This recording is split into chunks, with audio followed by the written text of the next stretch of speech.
Friends, ఈ అబ్బాయితో వాళ్ళ నాన్న ఈ కేక్ పాడైపోయింది మరియు స్మెల్ వస్తుంది. కస్టమర్స్ ఎవరైనా వచ్చి ఈ కేక్ అడిగితే ఇవ్వకు, ఇది వాళ్ళు తింటే వాళ్ళకి ఫుడ్ పాయిజన్ అయ్యి హెల్త్ పాడైపోతుంది బేటా, నువ్వు షాప్ని చూసుకో, నేను వెళ్ళి ఇంకా కేక్స్ తీసుకొని వస్తాను అని చెప్పి వెళ్ళిపోతాడు.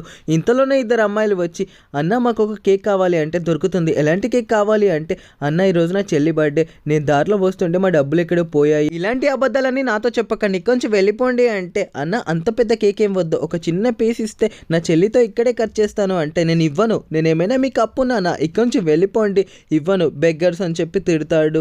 దాంతో అమ్మాయిలు ఇద్దరు బాధతో అక్కడి నుంచి వెళ్ళిపోతూ ఉంటే ఒక ఐడియా, నాన్న కేక్ ఎవరికి ఇవ్వద్దు అన్నాడు కదా అని చెప్పి, ఇక్కడ రండి మీకు కేక్ కావాలి అంతే కదా అని చెప్పి అంటే, అవునన్నా మాకు చిన్న కేక్ అయినా పర్లేదు అంటే, సరే ఉండండి అని చెప్పి, ఇదిగో ఈ కేక్ని తీసుకోండి అని చెప్పి వాళ్ళిద్దరికి ఇచ్చేస్తూ ఉంటాడు.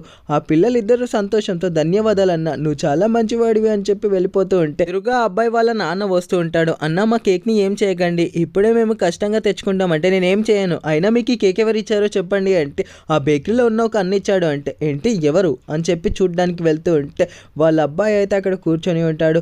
ఏంటి నీకు ఈ కేక్ ఎవరికి ఇవ్వద్దన్నాను కదా అంటే, ఇస్తే ఏమవుతుంది నాన్న, అప్పటి నుంచి వీళ్ళు సతాయిస్తున్నారు నన్ను అంటే, సతాయిస్తున్నారు అని చెప్పి నువ్వు ఇలాంటి కేక్ ఇస్తావా, ఈ కేక్ని నువ్వే తినరా అని చెప్పి అంటే, ఈ కేక్ని నేను ఎందుకు తింటాను నాన్న, నా హెల్త్ పాడైపోతుంది అంటే, అంటే నీదేమో హెల్త్ పక్క వాళ్ళది హెల్త్ కాదా అని చెప్పి ఒక్కటి కొడతాడు. నన్ను క్షమించు నాన్న, తప్పైపోయింది, ఇంకోసారి ఎప్పుడు ఇలా చేయను అంటే, నిన్ను అసలు షాప్లో ఉంచకూడదు అని చెప్పి, ఇదిగోండి బేటా ఈ కేక్ని మీరు ఫ్రీగా తీసుకెళ్ళండి అని చెప్పి చేస్తాడు. ఈ వీడియో నచ్చితే ప్లీజ్ సబ్స్క్రైబ్ చేసి మీ సిస్టర్ బర్త్డే డేట్ ఎప్పుడో కామెంట్ చేయండి. For more videos subscribe. ఈ వీడియో కింద ఒక మంచి హర్రర్ మూవీ ఉంటుంది, ఇంట్రెస్ట్ ఉన్న వాళ్ళు వీడియో కింద ఉంటుంది చూడండి.